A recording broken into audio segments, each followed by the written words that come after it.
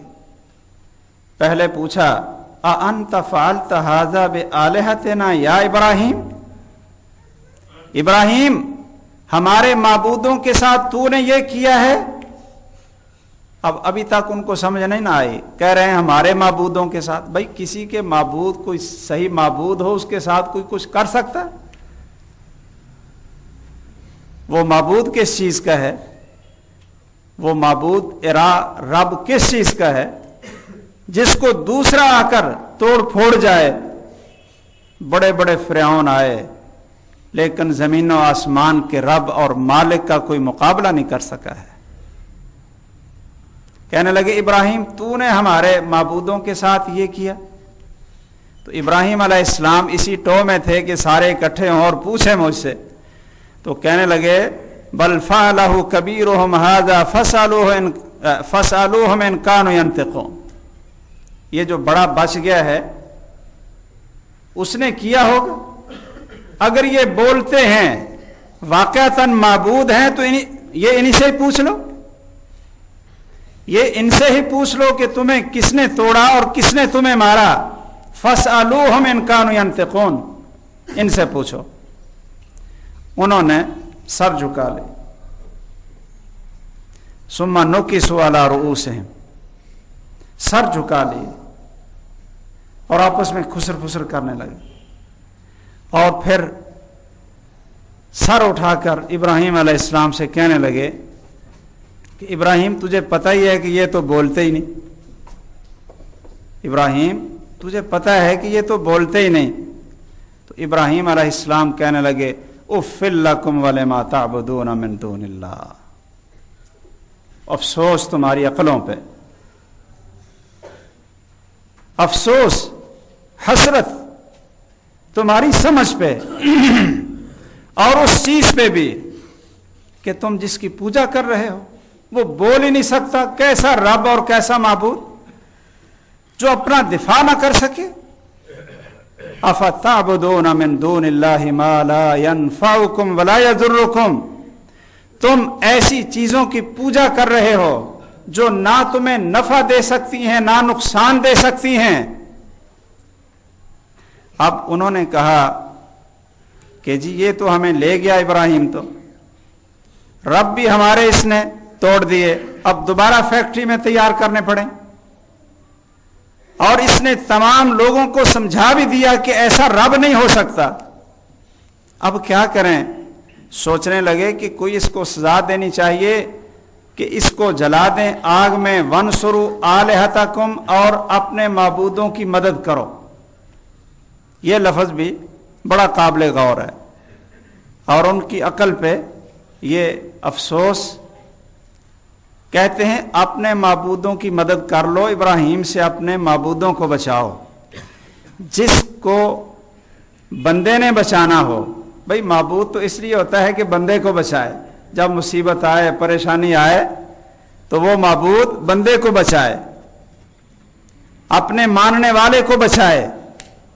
اور جب رب ایسا ہو کہ اس کے ماننے والے اس کی مدد کریں اور اس کو بچائیں، کیا پھر عقل نہیں آتی؟ وہ کہنے لگے ابراہیم کو جلاؤ، اس کو سزا دو، وَانْصُرُوا آلِهَتَكُمْ، اپنے معبودوں کی مدد کرو، ان کو بچاؤ۔ تو بھائی مشکل کشا پھر معبود ہوئے یا اس کی پوجا کرنے والے، اس کو بچانے والے؟ یہ مشکل کشا ہوا۔ بادشاہ نے جب یہ شور اور غوغا سنا اور یہ تحریک سنی، اس نے سوچا کہ اگر ابراہیم کا راستہ نہ روکا گیا تو یہ تو پوری قوم کو بغاوت پہ آمادہ کر دے گا اور میری بادشاہت بھی خطرے میں پڑ جائے گی۔ چنانچہ اس نے ابراہیم علیہ السلام کو بلایا۔ اب قوم بھی، باپ بھی، اپنا خاندان بھی، بھائی بھی اور بادشاہ بھی مخالف ہو جائے تو بھائیو، ابراہیم علیہ السلام جرأت اور بیان حق کا مظاہرہ کرتے ہوئے بھاگ نہیں جاتے۔ وہ بھی اسی ایسے موقع کے انتظار میں تھے کہ بادشاہ بھی بلائے۔ بادشاہ نے بلایا، تیسرے پارے نے اللہ نے اس کا ذکر کیا، أَلَمْ تَرَ إِلَى الَّذِي حَاجَّ إِبْرَاهِيمَ فِي رَبِّهِ، کہ آپ نے اس شخص کو نہیں جانا کہ جو ابراہیم علیہ السلام سے جھگڑ رہا تھا پروردگار کے بارے میں۔ چلے گئے ابراہیم علیہ السلام، اور آپ بھی شاہی خاندان کے چشم و چراغ تھے، اور وہ نمرود اتنا سرکش تھا اور اتنا متکبر تھا کہ وہ لوگوں سے کہتا تھا کہ میں تمہارا رب ہوں،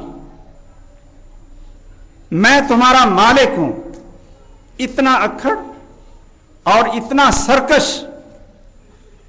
ابراہیم علیہ السلام سے جب اس کی گفتگو ہوئی تو ابراہیم علیہ السلام سے اس نے پوچھا، أَلَمْ تَرَ إِلَى الَّذِي حَاجَّ إِبْرَاهِيمَ فِي رَبِّهِ أَنْ آتَاهُ اللَّهُ الْمُلْكَ إِذْ قَالَ إِبْرَاهِيمُ رَبِّيَ الَّذِي يُحْيِي وَيُمِيتُ۔ کہنے لگا ابراہیم تیرا کیسا رب ہے جس کو تو پوچھتا ہے؟ تو ابراہیم علیہ السلام کہنے لگے کہ میرا رب وہ ہے جو زندہ کرتا ہے اور مارتا ہے۔ یہ شخص سرکش، باغی اور بادشاہ ہونے کے باوجود لگتا ہے کہ بے عقل بھی تھا، اس کو سمجھ بھی نہیں تھی۔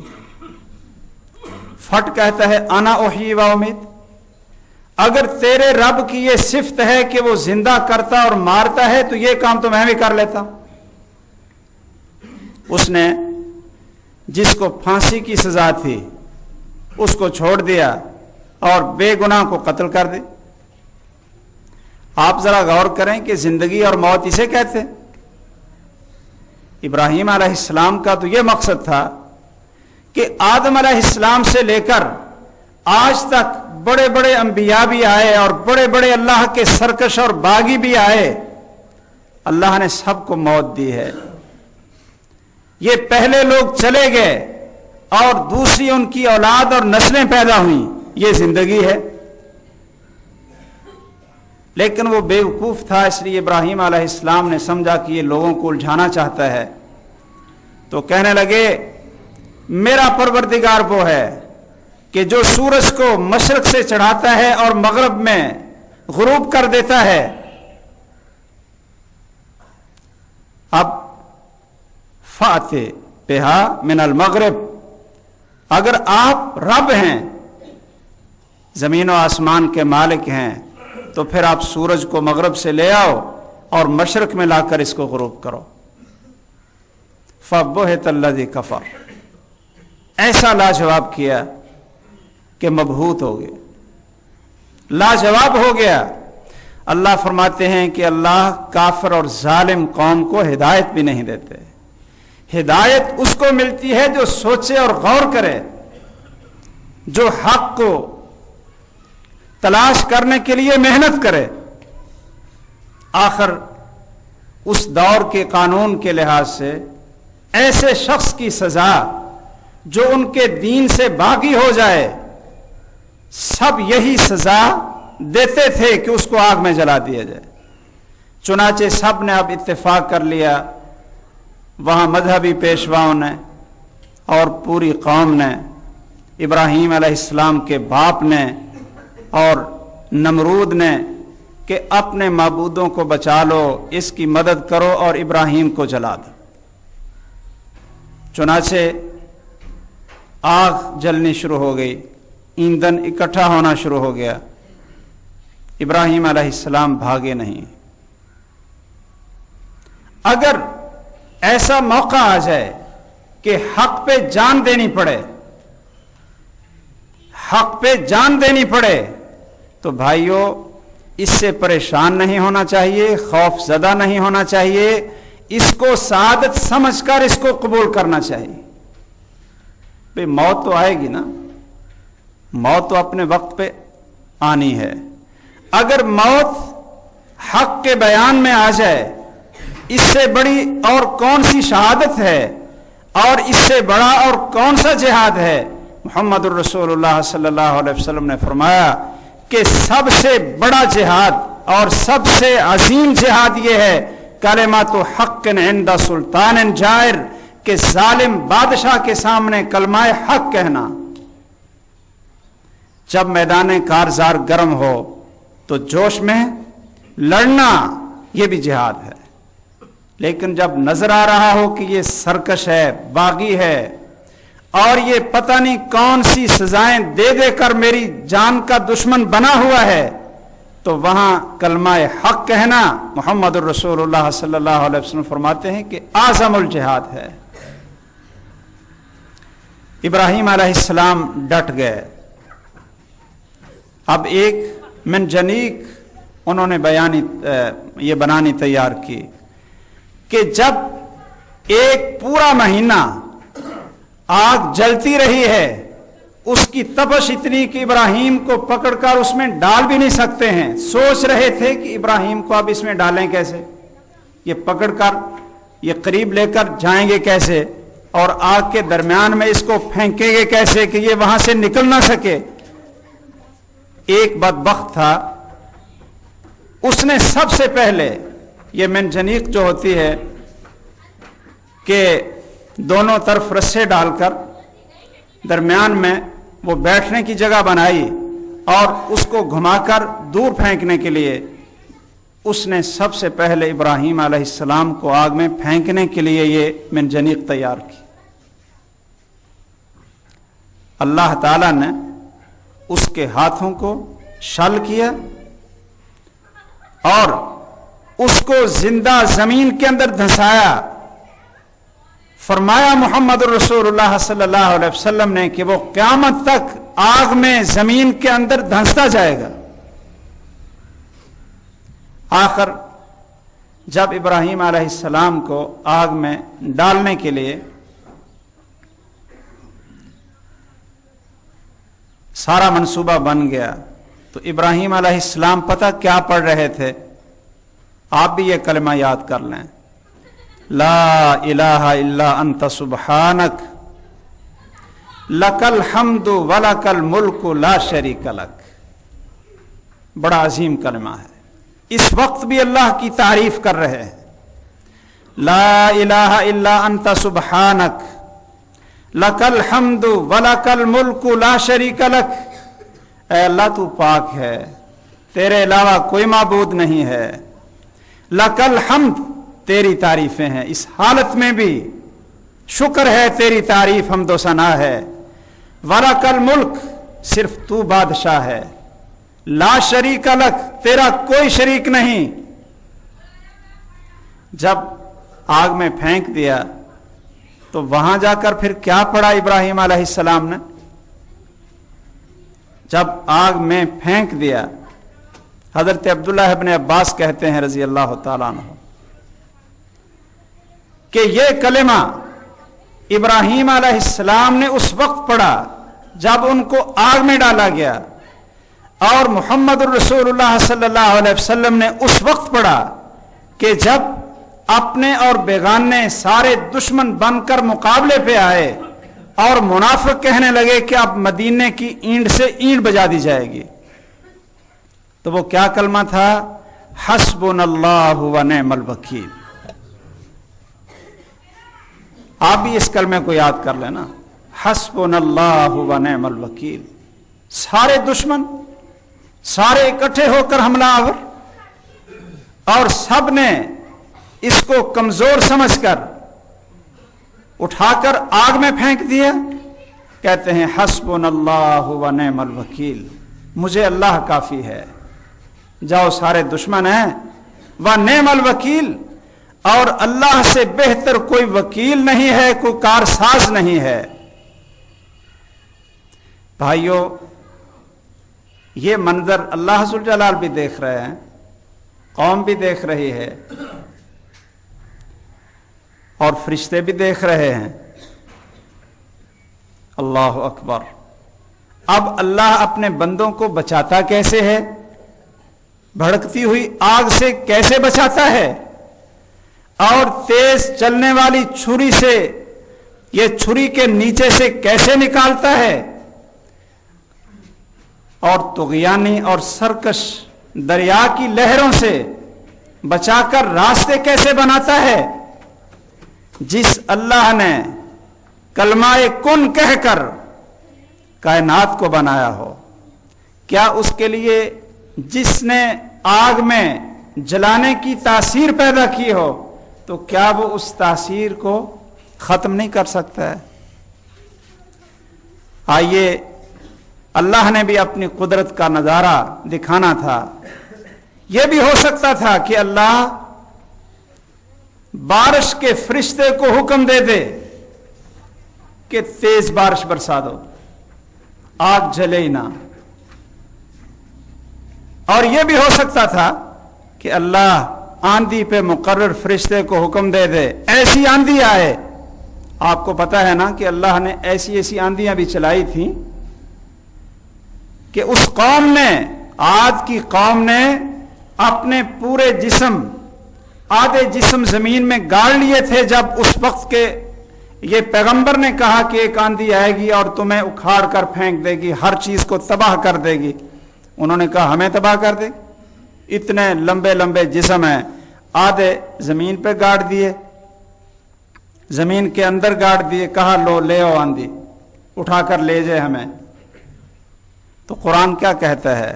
7 دن جب آندھی چلی، اس طرح اللہ نے ان کو اکھاڑا اور اس طرح درمیان سے توڑا، کأنہم اعجاز نخل خاویہ، کہ ان کھجوروں کے تنوں کی طرح وہ زمین پہ وہ پڑے ہوئے تھے، اکھڑے ہوئے، کہ جس طرح کھجور کے تنے پڑے ہوتے ہیں۔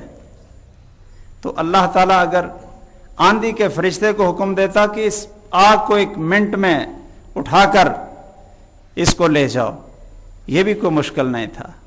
لیکن اللہ بھی چاہتے تھے کہ قیامت تک کے لوگوں کو ایک ایسا نظارہ دکھائیں کہ آگ جل بھی رہی ہو، آگ جل بھی رہی ہو، اور اس کے اندر ابراہیم کو ڈال دیا گیا ہو، نظر بھی آ رہا ہو، اور آگ کے علاوہ وہ بھڑک بھی رہے ہوں۔ تو پھر اس آگ سے جلنے کی، جلانے کی قوت کو سلب کر لوں، تاکہ دنیا والوں کو پتہ چل جائے ان اللہ علی کل شیء قدیر، کہ جو شخص اللہ کے دین اور توحید کے بیان میں اپنی جان کا نذرانہ پیش کرتا ہے تو اللہ ذوالجلال پھر اس کو بچاتے کیسے ہیں۔ چنانچہ ابراہیم علیہ السلام آگ میں ایسے ہیں کہ جیسے سرسبز و شاداب باغ کے اندر بڑے سکون کے ساتھ وہاں